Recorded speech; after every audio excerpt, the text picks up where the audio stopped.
네, 오늘은 기초회계 세 번째 시간인데 결국 회계라는 게 이 재무제표를 보고 싶고 이런 재무제표를 작성하고 싶어서 배우는 거겠죠. 회계가 뭐였냐면 재산이랑 재산의 변화를 기록하는데 그거를 재무제표에 의해서 기록해서 제공하는 거거든요. 재산은 재무상태표에 의해서 기록되고 재산의 변화는 손익계산서에 의해서 기록되는데 이렇게 가장 대표적인 재무상태표와 손익계산서를 볼 수 있다면, 제대로 이해할 수 있다면 당연히 만들 수도 있겠죠. 그러면 궁극적으로 우리가 목적하는 이런 재무상태표와 손익계산서 어떻게 되는지 한번 보도록 할게요. 일단 재무상태표를 먼저 볼게요. 재무상태표는 뭐였죠? 재산이었죠. 누군가의 어떤 조직의 재산을 보여주는 거예요. 근데 뭘 또 보여줬죠? 그 조직이 갚아야 될 부채, 빚도 보여줬죠. 그리고 순수한 자기 몫에 대한 것도 보여줬잖아요. 어떤 식으로 보여줬죠? 이렇게 자산 목록, 재산 목록을 적고 이쪽에는 부채라는 거는 이 어떤 특정 주체가 갚아야 될 돈인 거예요. 누군가한테 줘야 될 돈이에요.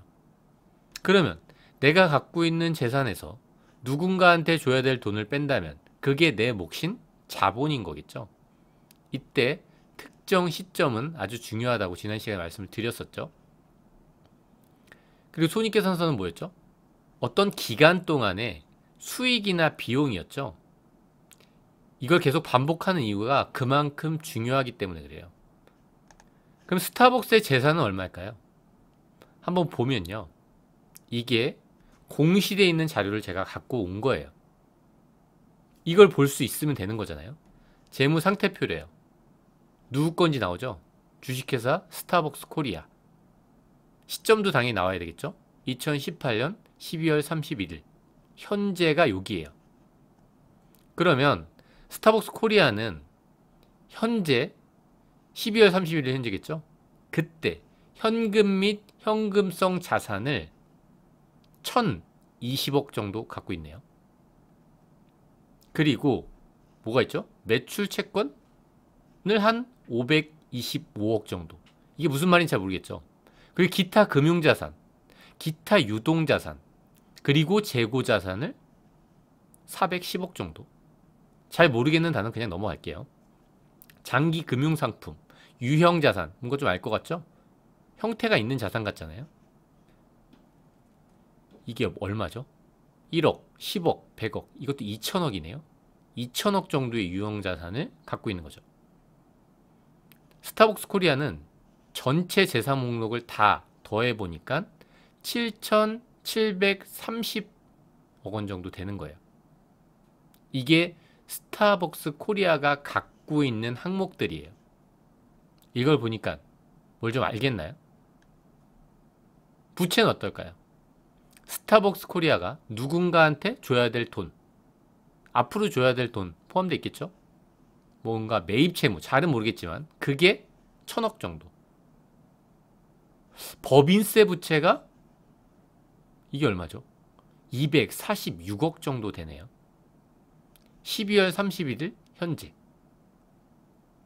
이런 식으로 누군가한테 줘야 될 부채가 나와 있는 거예요. 순확전 급여 부채 73억 정도. 충당 부채 260억 정도. 이런 식으로 나오고 나머지가 자본으로 나와 있는 거죠. 자본의 구성 요소가 뭐가 있죠? 자본금, 이익잉여금. 무슨 말인지 잘 모르겠죠. 결국 스타벅스 코리아에 지금 재무제표가 있지만 어떻게 구성되어 있죠? 여기 자산 있죠? 이쪽에 부채가 있다고 생각했는데 이쪽에 없네요. 그러니까 그 위치 자체는 중요하지 않다는 거예요. 자산이란 항목으로 자산이 뭔지 알고 있다면 자산이 이렇게 쭉 적혀 있는 걸 볼 수 있으면 되는 거고, 부채는 그 밑에 적혀 있는데 이렇게 누군가한테 줘야 될 돈 이런 명목으로가 3,528억 정도 되는구나. 그리고 순수하게 이 주식회사 스타벅스 코리아가 가지고 있는 몫은 4,200억 정도 되는군요.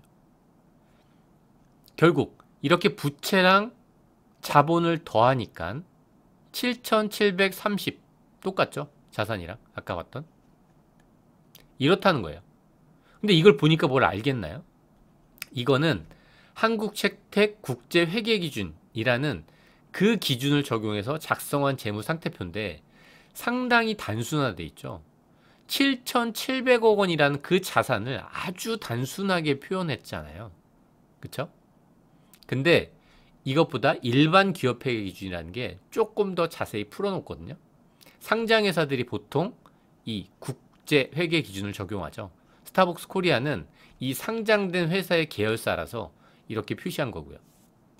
어쨌든 무슨 말인지 잘 모르겠잖아요. 결국 이 내용들을 알아야 된다는 거예요. 이 내용들. 이 단어가 뜻하는 게 뭔지 알아야지 이 재무상태표를 보면서 이해할 수 있겠죠. 하지만 이것만 봐도 어렴풋하게 알 수 있는 게 있잖아요. 아, 유동자산. 뭔가 현금화가 잘 된 자산이 한 2천억 정도 있구나. 총 7천억 원 중에서. 뭐 이런 식으로는 알 수 있겠죠. 그럼 조금 더 자세한 내용을 볼 수 있는 일반 기업 회계 기준을 한번 볼게요. 백종원 선생님의 더본코리아. 볼까요? 조금 더 자세히 표현돼 있죠. 주식회사 더본코리아라는 이 주체의 재산 목록들인 거예요. 언제죠? 2018년 12월 31일 현재. 현금성 자산, 현금 및 현금성 자산 190억 원 정도 되죠. 그리고 뭐 단기 금융상품, 매출 채권, 이 단어를 어떤 단어인지 그 의미를 안다면 좀 더 정확하게 저도 이걸 이해할 수 있겠죠. 그렇기 때문에 결국 앞으로 회계라는 건 이걸 계정이라고 하거든요. 이 자산이라는 계정, 구체적으로 이걸 계정 과목들이라고 해요. 이런 계정 과목들에 대한 정의를 명확히 내가 이해한다면 조금 더 재무제표를 잘 볼 수 있겠죠. 어떤 방식으로 숫자가 모였는지, 아니면 내가 기록하는 사람이면 어떤 방식으로 숫자를 기록해야 되는지 좀 더 잘 알 수 있겠죠. 그냥 한번 볼게요. 미수 수익, 선급금, 선급 비용, 그리고 재고자산. 재고자산이 뭘까요? 팔려고 갖고 있는 거죠. 더본코리아에서 누군가한테 팔려고. 상품이란 게 뭐죠? 누구한테 사와서 누군가한테 팔려고 갖고 있는 게 한 17억 정도 된다는 뭐 그런 의미들인 거예요. 재산 목록을 보여주고 있는 거니까 어떤 특정 시점을 기준으로 투자 자산이 78억 정도 된다는 거고, 그리고 유형 자산이 460억인데 그 중에 토지가 92억, 건물은 224억 정도 되네요. 이렇다는 거예요. 이런 식으로 여기에서 많은 내용들이 나오잖아요, 지금. 이런 내용들, 이 단어들을 분명히 알고 있다면 좀 더 잘 이해할 수 있겠죠? 이 897억이라는 총 자산의 내역들에 대해서.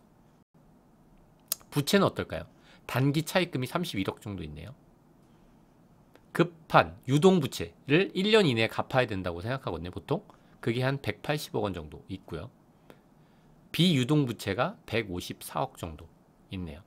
부채는 330억 정도. 자산이 얼마였죠? 897억. 부채 334억. 자본. 이게 자본이겠죠? 내목이라고 볼 수 있겠죠. 그럼 전 이 재무제표를 어떻게 찾았을까요? 검색해서 찾았죠. 검색창에 전자공시 시스템이라고 검색한 다음에 그 사이트로 들어와서 더본코리아를 검색했어요. 그러면 감사보고서가 나죠. 감사보고서를 클릭했더니 이게 나오죠. 이게 재무제표예요. 어떻게 돼 있죠? 감사보고서에 재무제표가 첨부되어 있는 거예요. 여기 뭐가 첨부되어 있죠? 재무상태표, 손익계산서. 가장 대표적인 두 표예요. 이 두 표에 나온 단어들을 이해할 수 있다면 이 표를 볼 수도 있고 기록할 수 있겠죠. 그리고 자본 변동표, 내 몫이잖아요. 내 몫이 어떤 식으로 누적적으로 변동했는지를 보여주는 거예요. 그리고 현금 흐름표, 어떻게 우리가 생각하는 방식의 매출과 약간 다르거든요. 현금 흐름은 어떻게 되는지 그런 식으로 보여줄 수 있다는 거죠. 그리고 또 뭐가 있죠? 주석. 여기 보시면요, 재무상태표를 보면 지금 좀 전에 봤던 내용인데 재무상태표의 맨 마지막에 이렇게 돼 있어요. 주석은 재무제표의 일부래요. 결국 이거를 좀 자세히 설명해 주고 있어요. 여기 자세히 보시면 예를 들어서 매출 채권 주석이 나오죠. 이 매출 채권에 대해서 좀 더 설명을 이 주석에서 하고 있다는 얘기죠. 이런 방식으로 이 재무제표를 볼 수 있어요. 자산 규모가 일정 수준 이상이거나 매출액이 일정 수준 이상이거나 종업원을 일정 수준 이상 고용했다거나 하면 감사를 받거든요. 그럼 이렇게 재무제표가 공시되죠.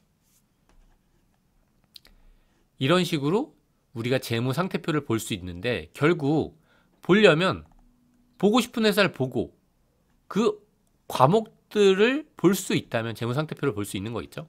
계정이란 계정 과목들에 대한 이해를 한다면 재무제표를 볼 수 있을 거고 기록할 수 있을 거예요. 회계란 거를 경영자로서 배울 수도 있잖아요. 그러면 아주 비슷한 항목들이거든요. 내가 재무제표를 한번 받아보는 거예요. 경영자가 꼭 큰 회사를 운영해야지 경영자인가요? 제가 매출액을 5억만 발생시키는 작은 개인 사업자라고 하더라도 이 경영자도 재무제표를 작성했어요. 본인이 작성했는지 모르죠. 세무대리인이 가지고 있으니까. 그 숫자가 정말 내 재산의 목록을 정확하게 표시하는지 볼 수 있으면 좋지 않을까요? 주식 투자자도 마찬가지예요. 우리가 접근 가능한 이런 전자공시 시스템을 보여드렸잖아요. 여기서 해당 회사를 검색한 다음에 거기에 있는 재무제표, 그 구성요소, 궁금한 구성요소들을 볼 수 있으면 되겠죠. 그리고 회계 관련 업무 담당자라면 결국 이런 재무제표란 형태를 통해서 기록할 거잖아요. 물론 외부에 보여주기 위해서 기록할 수도 있고 내부 경영자한테 보고하려고 기록할 수도 있겠죠. 그렇다 보니까 그 개념, 계정 과목을 어떤 식으로 파악하고 거기에 어떻게 숫자를 모아야 되는지 정확히 이해할 필요가 있겠죠. 그리고 시험을 준비한다면 결국 재무제표를 작성하려고 하는 거예요. 작성하기 위한 중요한 구성 요소들, 반복되는 구성 요소들이 있다는 거죠. 우리가 좀 전에 봤을 때도 스타벅스 코리아와 더본 코리아 중복되는 게 있었거든요. 그게 뭐였죠?